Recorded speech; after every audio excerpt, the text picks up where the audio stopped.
Hi guys, I'm Chris, the photo and video guy at Fritz's Adventure. And you know, taking pictures isn't just my job, it's also my hobby. And I live in beautiful Branson, Missouri, where on most days I can find something worthwhile to take a picture of. So if you're visiting Branson, I wanted to show you some of my favorite spots that are a little bit off the beaten path. You might not find them publicized on websites or brochures, but they are beautiful nonetheless and a great place to take pictures. So come on.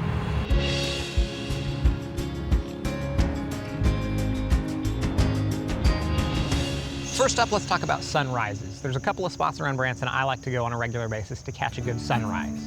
So you're visiting, you're at your hotel or your resort, and you wake up before everybody else, and you want to go grab a photo, maybe grab a bite to eat, and then make it back before everybody else wakes up. So right here, we're at Northbeach Park. This just exists on the north end of the landing. There's usually some waterfowl out here, and the sun is usually coming up, revealing some fog over Lake Taneycomo. I've always found I've gotten a good sunrise at Northbeach Park.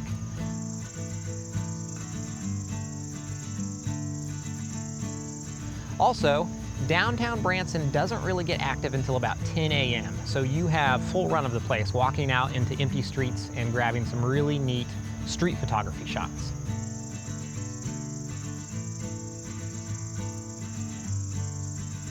On the other end of Branson, there's the Henning Fire Tower. It's a real popular spot at any time during the day, but especially during the morning when you're looking east over Branson. The sun seems to be coming up right over the whole town. Great spot that never lets you down.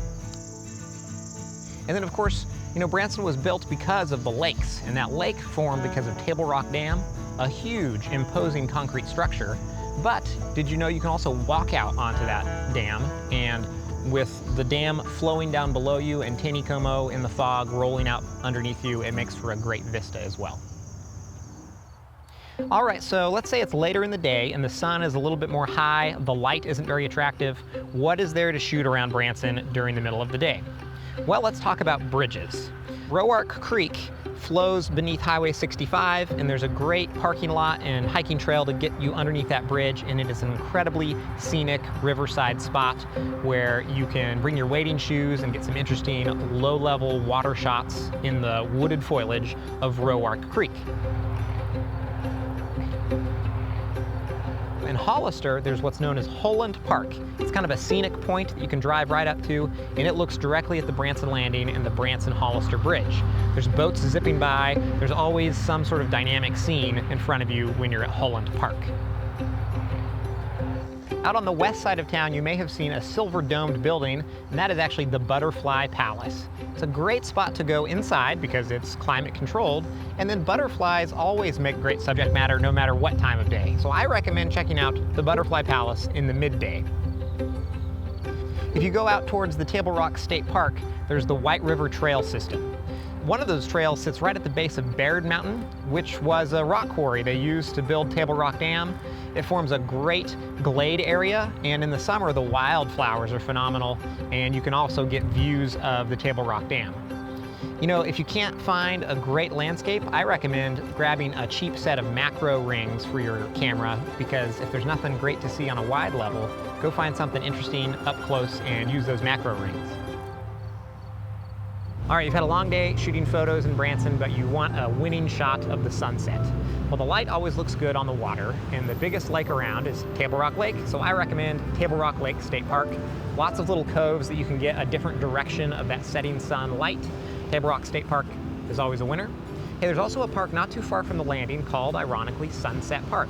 The light looks really good coming through the cypress trees. If you go up the trail, there is a bluff that makes for some really nice bounce light if you want to take some portraits of your family in the setting light.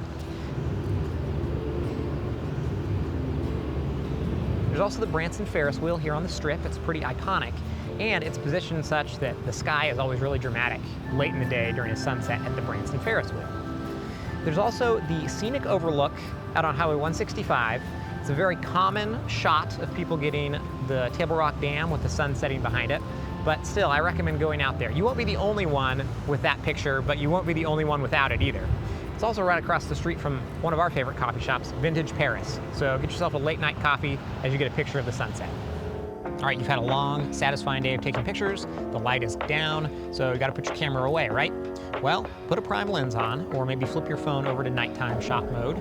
and go out on the town. Branson Landing has just enough street lights to make some interesting photos, or maybe go into downtown Hollister. Downing Street is a strip with enough light. During certain times of the year, Silver Dollar City is also open. Great features to photograph at night out there, and then also Big Cedar Lodge. Anyway, these are a few places that have just enough light to make photography challenging but possible. Well guys, I hope if you visit Branson, you bring your camera with you, because it's a great place to take pictures.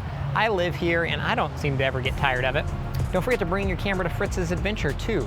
We can't let you necessarily climb with your camera, but there's lots of great vantage points down below to snap pictures of your family as you adventure here at Fritz's.